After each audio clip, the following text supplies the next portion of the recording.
जय हिंद दोस्तों, हमारा ये 5th लेक्चर है और हमारी 6th क्लास है। मतलब कि हमारा जो फर्स्ट चैप्टर था जिसमें हमने प्राचीन भारतीय इतिहास के स्रोत देखे थे, उनको हमने 2 भागों में विभाजित किया था। फिर उसके बाद में हमने देखा प्राग ऐतिहासिक काल, नेक्स्ट हमने देखा सिंधु घाटी की सभ्यता, फिर हमने देखा वैदिक काल। अब हमारा ये जो लेक्चर है इसमें हम पढ़ेंगे महाजनपदों का उदय। महाजनपदों का उदय कब हुआ, कैसे हुआ और कौन कौन से महाजनपद उसमें थे। फ्रेंड्स, इससे रिलेटेड क्वेश्चन 1 या 2 क्वेश्चन हमेशा हर एग्ज़ाम में आते हैं। चाहे आप कोई भी एग्ज़ाम की बात करें, हर एग्ज़ाम के लिए आपके लिए महाजनपद वाला जो टॉपिक है वो बहुत ही इंपॉर्टेंट है। अगर आप मेंस के पॉइंट ऑफ व्यू से देखें, चाहे वो यूपीएससी का हो, चाहे किसी भी स्टेट लेवल का मेंस हो, उसके लिए भी महाजनपद से संबंधित क्वेश्चन आ जाते हैं। ओके फ्रेंड, नाउ हम स्टार्ट करते हैं हमारे चैप्टर को, महाजनपदों का उदय। ठीक है, महाजनपद का उदय कब हुआ ये देखते हैं। बुद्ध के जन्म के पूर्व 6वीं शताब्दी ईसा पूर्व में भारतवर्ष 16 जनपदों में बटा हुआ था। कितने जनपदों में बटा हुआ था फ्रेंड्स? 16 जनपदों में। ये क्वेश्चन आता है कि महाजनपद कितने थे? महाजनपद कितने थे फ्रेंड्स? 16 थे।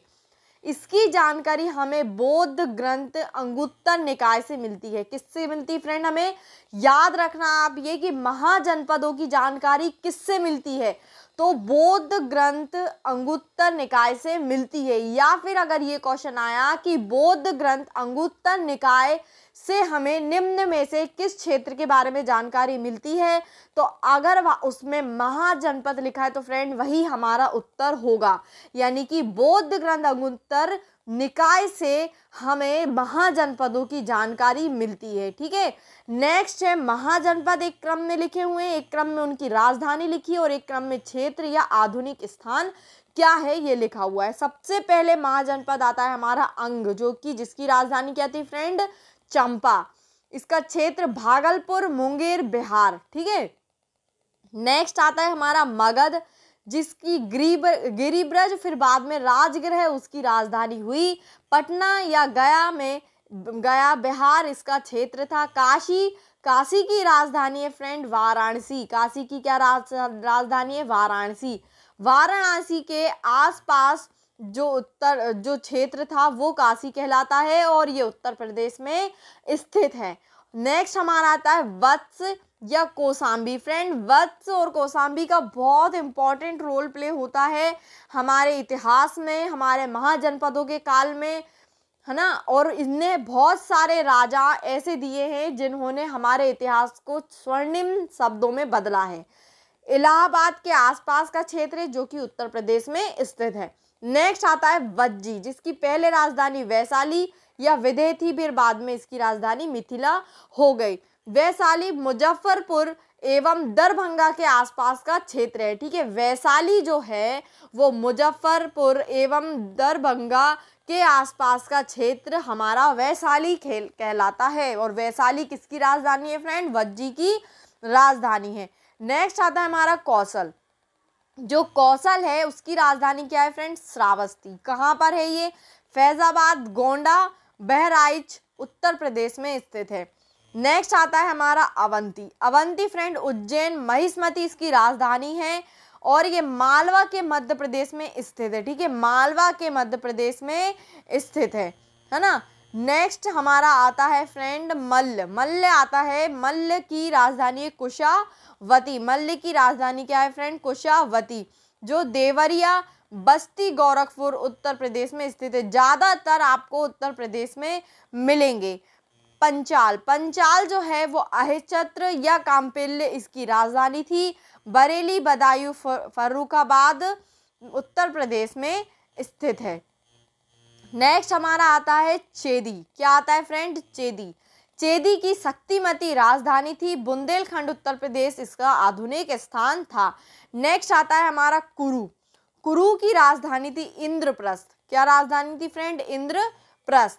आधुनिक दिल्ली, जो आधुनिक दिल्ली है, दिल्ली का पहले क्या नाम था फ्रेंड? इंद्रप्रस्थ था। मेरठ एवं हरियाणा के कुछ क्षेत्र इसके अंतर्गत आते थे।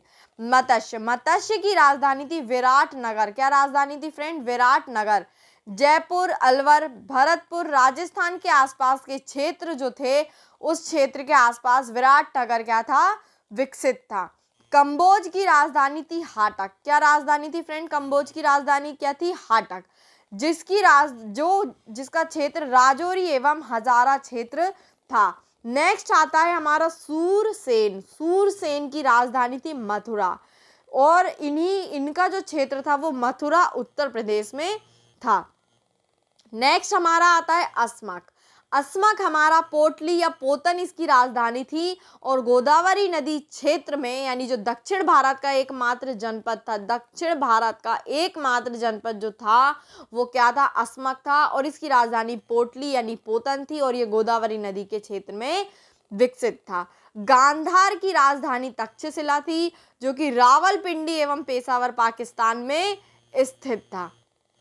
ओके फ्रेंड, ये हमारे कुछ महाजनपद थे जिनके बारे में हमने देखा। हमारे महाजनपद जो कि इनके बारे में हमने देखा कि छठवीं शताब्दी ईसा पूर्व में महाजनपद के बारे में आया, बुद्ध के जन्म के पहले। ठीक है, बुद्ध के जन्म के पहले।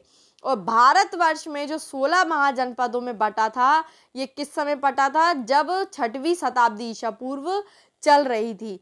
नेक्स्ट हमें ये पता चलता है कि बौद्ध ग्रंथ अंगुत्तर निकाय से हमको महाजनपदों की जानकारी मिली है। किससे मिली है? बौद्ध ग्रंथ अंगुत्तर निकाय से हमको इसकी जानकारी मिली है। फ्रेंड, हमने देखा कि जो अंग महाजनपद है उसकी राजधानी क्या है? चंपा। मगध की राजधानी है राजगृह या गिरिब्रज। काशी की राजधानी है वाराणसी।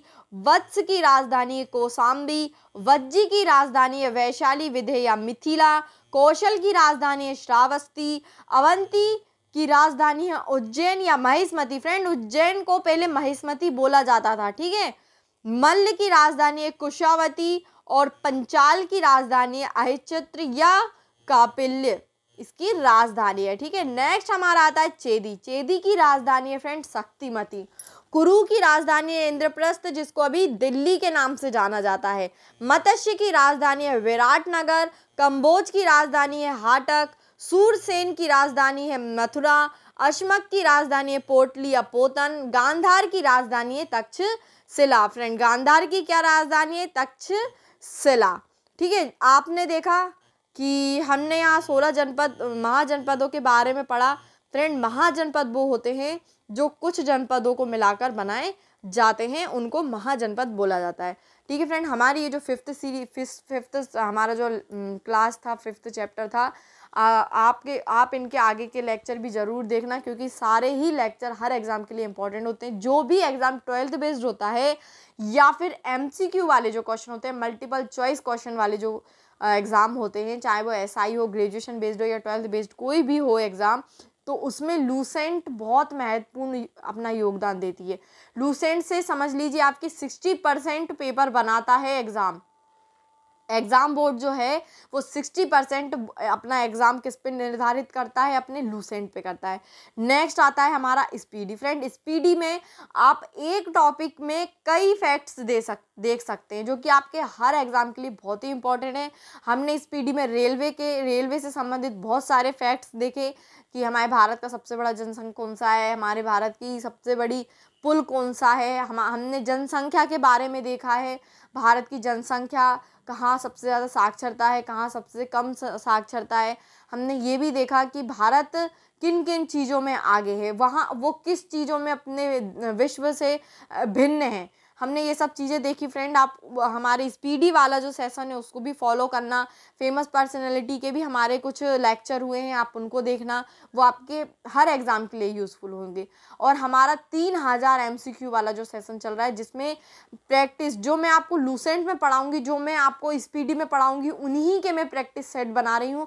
अगर आप पहले चैप्टर देखेंगे और फिर अगर आप लेक्चर देखेंगे प्रैक्टिस सेट वाले, तो आपको बहुत हेल्प होगी। आपको खुद पता चलेगा कि आपने कितना पढ़ाई करी है, आपने जो पढ़ाई करी है वो फ्रूटफुल है या नहीं है। आप खुद का आकलन खुद कर सकते हैं उन वीडियोस को देखकर, तो आप उनको ज़रूर देखना। मेरे 120 MCQ हो चुके हैं उसमें। फ्रेंड्स, कितने हो चुके हैं? 120 MCQ हो चुके हैं। बाकी के और जो हैं आगे के, मैं आगे के लेक्चर में कंप्लीट करूँगी 121 से। Okay friend, thanks to watch my video, और आप मेरे सारे लेक्चर को ज़रूर देखना। मेरे चैनल को सब्सक्राइब करना और वीडियो को लाइक से